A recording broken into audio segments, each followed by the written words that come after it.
Hey guys, it's Teaksy here and welcome back to the channel. So in today's video, I'm going to be finally sharing my thoughts with you on the Black Ops 7 beta.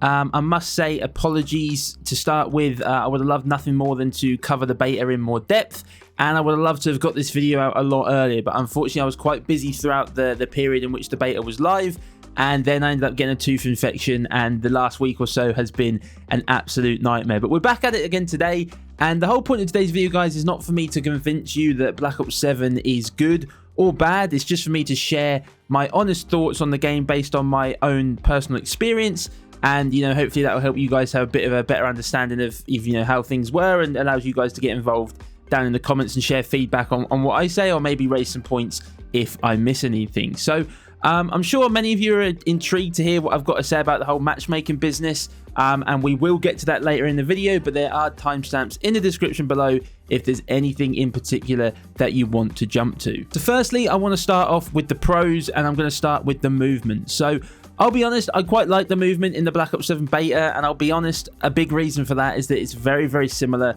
to Black Ops 6. And for everything that people said about Black Ops 6, I generally quite enjoyed the core movement of BO6, right? And I quite enjoyed the introduction of the Omni movement system. I don't feel like it's something you have to use, but it's a kind of cool extra thing to have. Of course, this year they've added in the wall bounce, which I'll be honest, give or take, I think if I had the choice, I'd probably, not have it. But at the end of the day, I still don't think it's a game-breaking mechanic. I think it's one of those things where you don't necessarily need to use it that often, but obviously the higher skilled players that can kind of implement that into their gameplay are going to be able to gain an advantage, but I generally didn't think it was too bad. I'm just getting too old to keep up with that style of movement. So I also really enjoyed the gunplay in the beta. Again, I feel like it felt quite similar to Black Ops 6, maybe not quite as satisfying. I'll be honest, I don't know what it is about Black Ops 6's gunplay, but whenever you get like a 3 or 4 man feed on BO6, it's so crispy, feels so nice. It wasn't quite like that in Black Ops 7, but I still really enjoyed the weapons that I did use. I didn't get to use loads, but there was quite a bit of variety between the guns that I did use, and I think come the full release when we get more guns in the game, I think that's going to be really good. Of course, as well, there was quite a lot of base recoil, I thought, in this game, which meant there was a bit more emphasis on, what attachments you were using and trying to build the best possible class that you could. And I also felt like, in a comparison to Black Ops Cold War, I was kind of building a variety of different classes, whereas on Cold War, I always used to, use a lot of the same attachments across various different guns. So I think it was pretty cool to see that variety in there as well. And yeah, I thought the gunplay was really decent. Next up, I want to talk about the maps. I think overall the maps were a W in the beta. I won't sit here and say that there were any like amazing. I don't think any of the maps in the beta were like are going to go down as like my favorites once the full release comes along, right? But they were definitely an improvement on Black Ops 6. I think firstly the maps were very vibrant. The game in general was very vibrant, very colorful.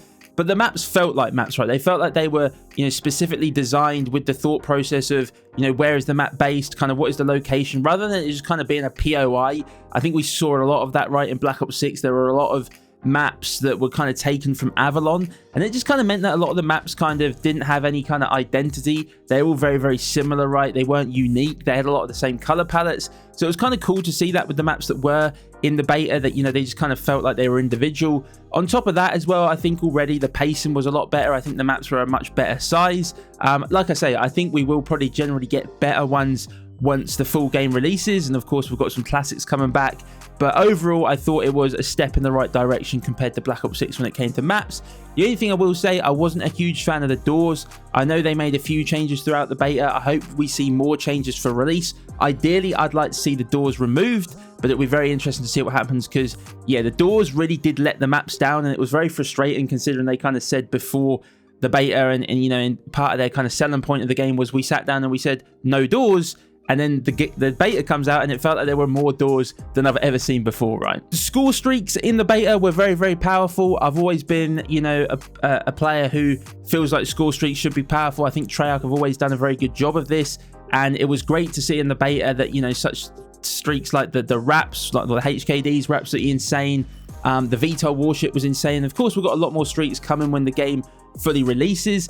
The other cool thing as well is that you could overclock your kill streak, so you could kind of For example, you might be able to give them more health or give them more duration. I thought that was a kind of cool thing to add into the game, and I'm really excited to dive into more of the score streaks on release and see what kind of crazy gameplays we can drop within multiplayer. And last but not least, skill-based matchmaking, or the matchmaking in general, was a pro, but I'm not going to go into depth on this right now. We'll come back to it after the cons, as I feel like the matchmaking deserves its own like kind of designated part to this video. I know overall that might not feel like there are a huge amount of pros, but you've got to remember that obviously skins are getting doled down this year. The prestige system will be returning. I think obviously being able to copy class builds and send that to friends is pretty decent, but a lot of that stuff didn't really fall into the beta. So next up, guys, I wanted to move on to the cons. Now, these are not necessarily, you know, really horrible things or things that I think are game breaking. They're just things that I noticed which I thought could maybe be fine-tuned or improved for release. So firstly, it's the spawns, right? Now, I'll be honest, the beta is always a little bit weird for spawns because you only get to play a handful of game modes on a handful of maps, and I think that ultimately you need to play the same game mode on the same map at least 5 or 10 times, you know, to kind of, you know, get an understanding of how the spawns work, you know, kind of, you know, play in different kind of scenarios. So it's very hard to kind of build up that knowledge within the beta, especially for myself. I didn't get a huge amount of time to play, so there's probably certain maps and modes I didn't get to play, but there were a few dodgy spawns. I remember like on Imprint, I spawned in on Hardpoint once and got shot instantly in the back, and I was just like, that made no sense based on where the hill was and based on where my team was. Like, why did I spawn on someone, right? So, you know, hopefully there's something that can be fine-tuned before the full release. The dexterity perk, I think, needs to become default within the game. It kind of ruined the perk 3 slot, right? Because everybody was running dexterity. You know, you had to, you know, you were at a major disadvantage if you didn't run that perk. I think they did say they're looking into it, so I'm not sure exactly what they're going to do, but surely they will change something, because it just kind of made the whole perk 3 slot completely pointless. There's a perk in the game called Looper, which allows you to loop your score streaks. I don't think this is going to change, but I wanted to mention it. I feel like this should be default within Call of Duty. I don't think you should have to sacrifice a perk in order to, you know, loop your score streaks. It should just be default within the game. I doubt they're going to change it, but like I say, I wanted to mention it in this video. So the TTK felt a little bit fast in the beta, if I'm being honest. I know Treyarch said they liked the speed of the TTK in Black Ops 6, and they were looking to do something similar here in Black Ops 7, but it definitely felt a little bit faster, you know, when I was playing it. But I think Exclusive Ace definitely did some testing, and I think he seemed to think from a numbers perspective it was very, very similar. So maybe it just felt a little bit different for different people, and maybe it'll be something that's a little bit more fine-tuned at release. But again, it wasn't horrible, but I would like to see it be maybe a little bit slower. Similar to Black Ops 6, I wasn't a huge fan of the perk specialties. I can't remember exactly what the specialties do within Black Ops 7, but obviously in Black Ops 6 you ran like 3 blue perks or 3 green perks or 3 red perks that would give you a specific ability. It's the same thing here in Black Ops 7. Like I say, I wasn't a fan of it in BO6, but seeing it here again in BO7, again, it's not going to stop me playing the game, but it was just something I would just like to see them get rid of it. I don't really feel like it was that necessary, and quite a few of those perk specialties in Black Ops 6 I thought were quite overpowered, and I hopefully don't want to see the same thing here in BO7. I think the kill feed needs changing. You know, the game is a little bit futuristic. I thought graphically the game was really, really decent. I liked a lot of what I was seeing, but when it came to the kill feed just didn't look like it suited this game. And it just felt rather lazy when it came to the kill feed, and I'm hoping that's something that they update for release, or at least something they update over time. I also thought, and I haven't seen many other people mention this, so I don't know if it's just a me problem, but there are a couple of announcers within the multiplayer for like score streaks or capturing sort of flags and stuff that sounded like Modern Warfare operators. I don't know if that's just in my head, but that just felt like real laziness to me. Like, I feel like when you play, like, for example, Vanguard or even Black Ops 6, like, the operators feel like they're fitted to that time period and fitted to that game. And it just felt a little bit lazy to hear almost Modern Warfare operators in Black Ops 7. And hopefully that's not something that's there on release. And like I said, it wasn't every operator, but there were a few lines where I was like, that definitely sounds like I'm playing Modern Warfare 3. And that just shouldn't really be happening in a Black Ops game, in my opinion. And last but not least, my biggest issue with the Black Ops 7 beta was my biggest issue with Black Ops 6 as a game, and that is lobbies not filling when people leave. Now, I know there's nothing more frustrating as a COD player than when you get chucked into a game that's already started, specifically if the other team are pub stomping and they're absolutely destroying your team and you feel like you've been thrown into it, you can't do anything, they're calling in streaks, they've got you spawn trapped, and you're like, I don't deserve this. I had nothing to do with this. It was players that were here before that gave this other team all these streaks, and now I'm the one who's like suffering because of it. I know it's really frustrating. But on the flip side of that, when you're having a good game and like everybody leaves and then nobody joins, it just kills the momentum of the game. It slows it down, and it could take what is a really good gameplay and make it a really average gameplay, and that's very frustrating when you're doing quite well. I don't really know what the answer is to that, right, unless you start penalizing people for leaving pubs, but I don't think they're going to do that, right? But again, I wanted to mention it because it ruined Black Ops 6 for me a lot, and I feel like it could be the same story here in Black Ops 7. But that is going to do us for the cons. So guys, now it's time to talk about the matchmaking. I'm sure probably the one thing that people are most intrigued to hear my thoughts on. So as you guys know, back in Modern Warfare 2019, they introduced skill-based matchmaking, and that has without doubt probably been the #1 thing that has brought the Call of Duty franchise down in the last 5 or 6 years. I feel like it's probably the #1 issue that people have had. Yes, people have had problem with skins and cheaters and all that stuff, but skill-based matchmaking has really killed it, and I would definitely say it's dragged more players away probably than anything else. Now, for anybody who didn't know, they tested classic matchmaking within the Black Ops 7 beta, and that has now been announced that that will be the official matchmaking across the core multiplayer at release, covering all game modes. It won't just be a separate playlist. That will be the matchmaking for the whole game, which is a huge W. When it came to the beta, I played on 2 separate occasions. I played on a Friday when it was the closed beta with normal matchmaking, and it was a miserable experience.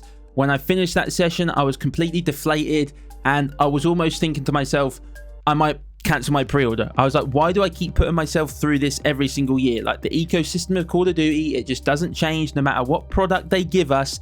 This matchmaking makes it miserable, right? And thankfully, I was busy on the Saturday. I've never been so thankful to have other plans.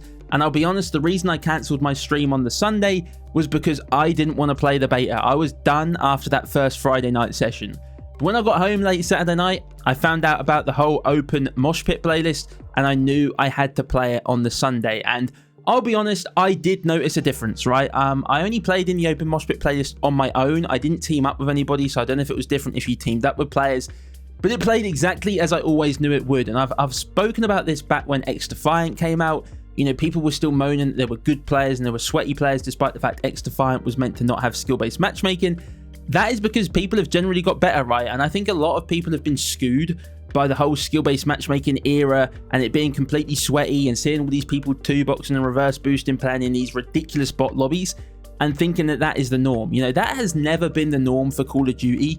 All you're asking for is variety, and not to be in this kind of casino system where it's almost predicted or almost decided before you start the match what the outcome is going to be, right? And you know, within the open mosh pit playlist, I just found myself, I had some games where I did really well, I had some games where I did really bad, but I also had some pretty chill games. Like, I had a game where I was just using the sniper and I wasn't doing well, but at the same time I didn't feel like the other team were ultra sweaty. I just felt like maybe I was missing some shots, or I was just kind of vibing, I weren't really going too hard, and it just felt really cool to be able to have that, just have that variety. And that variety for me improved the replayability value of the game. Like, it made me want to come back for more, whereas after my first session I was thinking about cancelling my pre-order, right? So I think it's made a huge difference. I think that it's something that we'll notice more and more when the game releases, right? I think the beta, generally speaking, is going to have better players playing it, and it was only a playlist, right? So people could avoid it if they wanted to. So I think on release we're going to get a much better feel for what that open matchmaking actually feels like. But I think what people have got to remember is, don't go into open matchmaking thinking you're just going to pub stomp every game and you're going to drop nukes and there's not going to be any good players, right? Because that's just not the case. I think as well, what I have to keep reminding myself is how far the games have come, right? If they put this classic matchmaking in a game like Black Ops Cold War, I'm sure that would have suited me and many people that follow this channel that liked Cold War, because that game was a lot closer to what we grew up with, right? In terms of kind of basic, slower movement. Black Ops 7's movement is so fast, and adding in the wall jump as well, like at almost the age of 30, I can't keep up with certain people, right? And I think that's just what you've got to go in there with an open mind. And I think generally speaking, over time, I think the classic matchmaking is going to be a lot more nicer for a lot more people, whether you're just chilling, whether you're going for good gameplays, whether you're trying to do camos. I think it's just going to improve the experience for everybody. So overall, guys, I came out of the Black Ops 7 beta feeling a lot more positive than I thought I was going to be after that first session I had on the Friday night. I will say that I think this game has got a lot of similarities to Black Ops 6. I don't want to say that it's a complete reskin, but at the same time, I don't think you can say that they're not like very similar in terms of, you know, kind of how they're laid out and kind of how the movement and everything is. And I do feel like a lot of the changes they've made regarding skins and the matchmaking, and of course the you know, post-launch content that we're going to get. Obviously, I think we have to thank Battlefield 6 for this, right? I think the competition has forced Call of Duty, and I think you can be happy about this decision, but at the same time, I don't think they deserve a huge amount of praise, because as much as they want to say it's for the community, it's because the game is in a bad place, right? And it's still a good thing for us, the consumer, but I think, you know, be happy about it, but don't praise them too much. But I think what I would say is that if they'd made these changes going into Black Ops 6, I think people would have been really, really hyped. But now people have kind of are in that boat where they're like, oh, we're just getting another Black Ops game. It feels like laziness. Yeah, you're doing all these cool things, but, you know, I think it could have been a lot better if they did it a lot earlier. But despite that, I'm going to be playing Black Ops 7, guys. I'm going to be throwing myself into it when it comes to content and when it comes to streaming. I think what I would say, for anybody who, I know I said today's video is not about me convincing you to buy it or not buy it, but I think if anybody was to ask me, would I recommend this game? I think if you liked Black Ops 6, you would like Black Ops 7. I think if you didn't like Black Ops 6, Black Ops 7 might put some of what Black Ops 6 did wrong right, you know, such as the skins and the matchmaking and the post-launch content. But if you're not completely sold on this game at the moment, I would just sit back and wait, right? Just sit back and wait, see what it's like on release. I mean, it's £70 in the UK for the base version. That's a lot of money to pay for another Black Ops game 1 year after Black Ops 6, right? I completely understand that. So I would definitely sit back, wait, let's sort of see what the matchmaking looks like. I don't think Treyarch are going to go back on any of their decisions, but at the same time, you just never know, right? But I think if they do, if they go back on the matchmaking at any point, Call of Duty is done, right? And I think with Modern Warfare 4 and Infinity Ward coming back next year, I feel like for me right now, as a content creator who started in Cold War, I came back into the scene on Modern Warfare 2019, I feel like I owe it to myself to play a Call of Duty with classic matchmaking and just see how it goes. And who knows, maybe this will be one final dance when it comes to Call of Duty. But, you know, I hope you guys found this video useful. If you have, please do hit the like button down below. And as always, please feel free to share your thoughts down in the comment section. But I'm going to leave it there. I hope you guys will have a great day, and I'll catch you all in the next one.